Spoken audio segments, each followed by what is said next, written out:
Hi everyone, welcome back. आज की इस कहानी का शीर्षक है if emotions are being sold that means the product has a problem. Discuss करेंगे यूपीएससी के कंटेक्स्ट में। ठीक है, यूपीएससी की जो ये पूरी की पूरी परीक्षा है, सिविल सर्विस की जो परीक्षा है, इसमें जो आपका जो सिलेक्शन होने वाला है ये बहुत ऑब्जेक्टिव तरीके से होता है।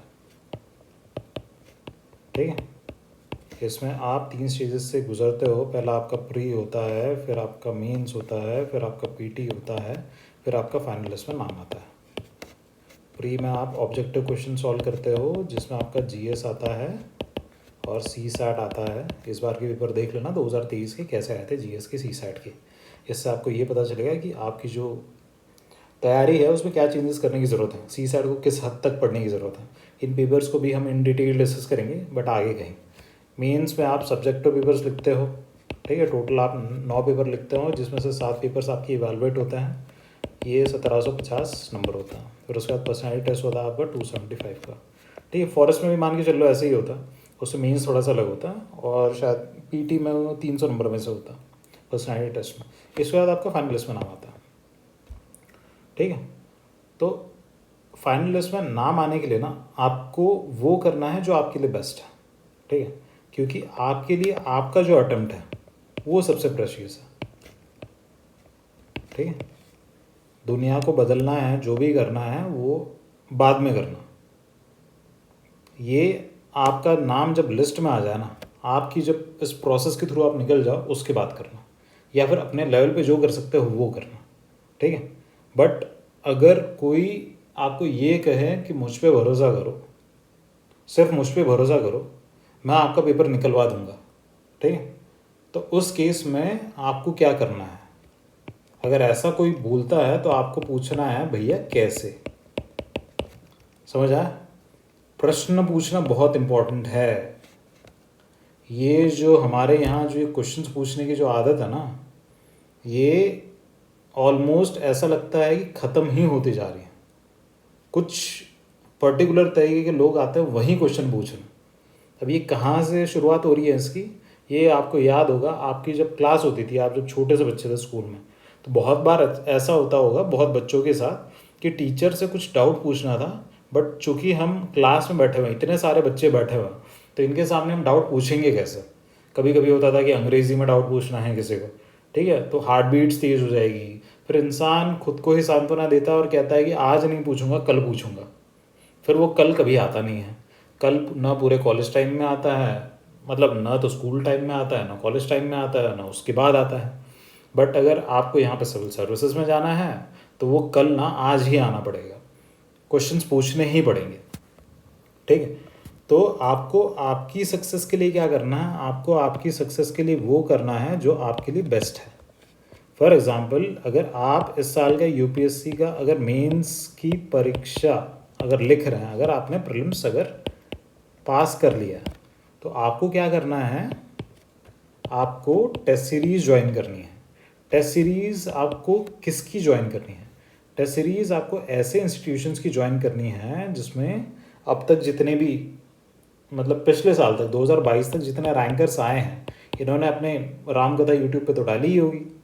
ठीक है, कि मैंने ऐसे पढ़ा, ये किया, वो किया, फलाना किया, ढिमका किया। ठीक है, जो भी है, तो इनसे समझो, इनसे सीखो, क्योंकि ये जो टेस्ट सीरीज़ है ना, test series is the most integral part. ये आपको लिखना ही पड़ेगा। और ये क्यों लिखना पड़ेगा? क्योंकि मेंस में आपको टोटल 7 पेपर लिखने हैं।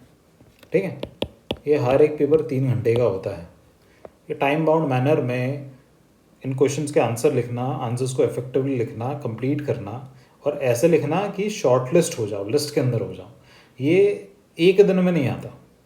ठीक है, और ये तभी आएगा जब आप खुद से प्रैक्टिस करोगे।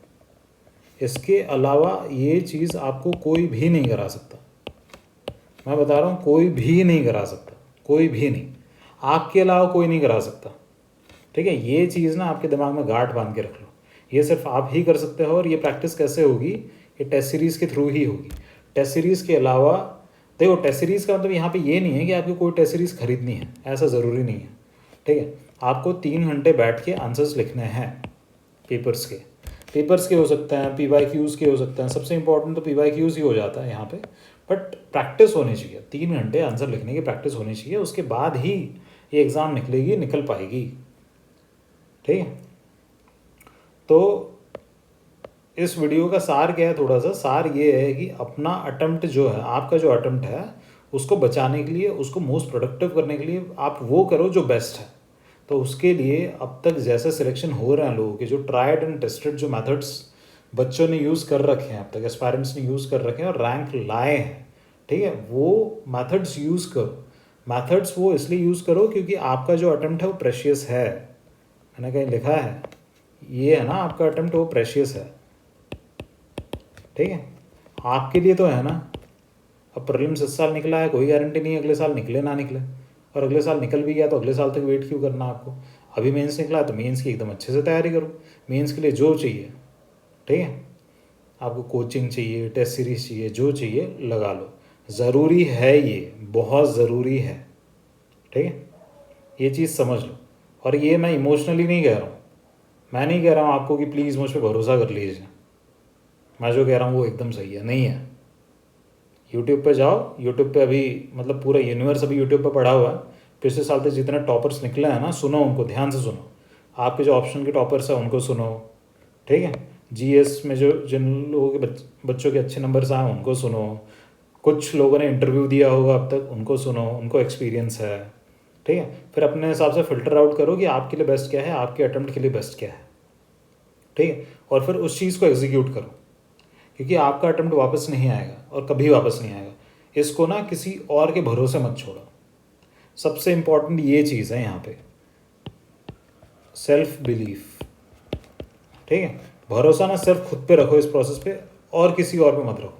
और किस पे रख सकते हो आप उन पे रख सकते हो जिनको आप एक्चुअल में जानते हो, जिनकी सक्सेस के बारे में आपको पता है, ठीक है। ये कौन हो सकते हैं?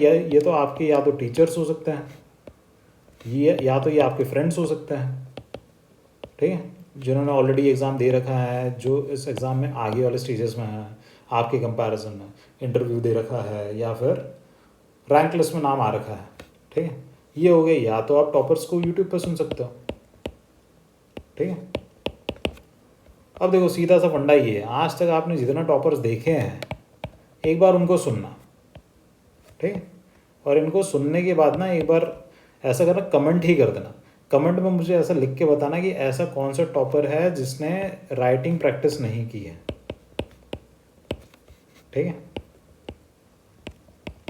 शायद से कोई मिलेगा, मतलब बहुत एक्सेप्शनल लोग होता है, या फिर ये बहुत ही 30 मार खान लोग होंगे शायद, जिनकी बुद्धि इतनी ज़्यादा है कि आप शायद उससे कम्पीट ना कर पाओ, वो लोग कर लेता हैं, वो पेपर भी कंप्लीट कर लेता है। और ऐसे कितने टॉपर्स हैं जिन्होंने ये राइटिंग प्रैक्टिस किसी टेस्ट सीरीज़ वगैरह के थ्रू नहीं की है। ये भी देखो एक बार, सीखो इससे।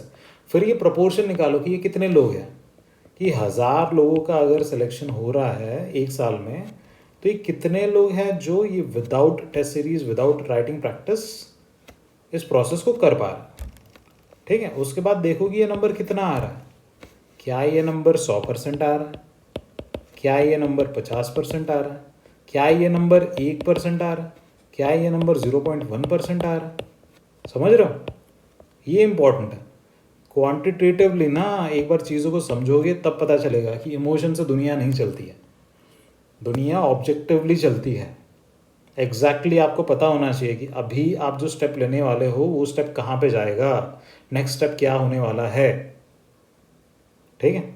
इस पूरे प्रोसेस में डिसिप्लिन इंपॉर्टेंट है, डिसिप्लिन के साथ एग्जीक्यूशन इंपॉर्टेंट है, और इस पूरे के लिए एक प्लानिंग इंपॉर्टेंट है, ठीक है। प्लानिंग और आपके पास एक प्रैक्टिस ग्राउंड होने की ज़रूरत है, ठीक है। क्रिकेट की पिच भी बना लेते हैं, ग्राउंड बना लेते हैं। वो जो कहते हैं ना, the more you bleed in practice, the more you sweat in practice, the less you bleed in war, ठीक है। तो वो एकदम सत्य वचन है। और यहाँ पे तो मेंस की परीक्षा में तो बहुत ज़रूरी है। अब 14,000 कुछ 600 के अराउंड, इससे ज़्यादा ही है नंबर, एग्जैक्ट अभी मुझे पता नहीं है, 14+ है, ऑलमोस्ट 15 है। इतने बच्चों का मेंस निकला है भैया। आपके पास ना जो अपॉर्चुनिटी है ना, ऐसी अपॉर्चुनिटी किसी के पास नहीं है, ठीक है। जिनका नहीं निकला उनके पास तो नहीं है, आपके पास है। रैंक आ सकता है, रैंक आने के लिए वो करो जो आपको करना चाहिए, जो सबसे बेस्ट है, जिससे रिजल्ट्स एक्चुअल में आते हैं। ठीक है, तो वापस आते हैं कहानी के शीर्षक पे, if emotions are being sold. कहीं भी यार इमोशंस अगर बढ़ रहा है ना तो उसको चैलेंज करो। सबसे इंपॉर्टेंट ये है समझना, चैलेंज करना।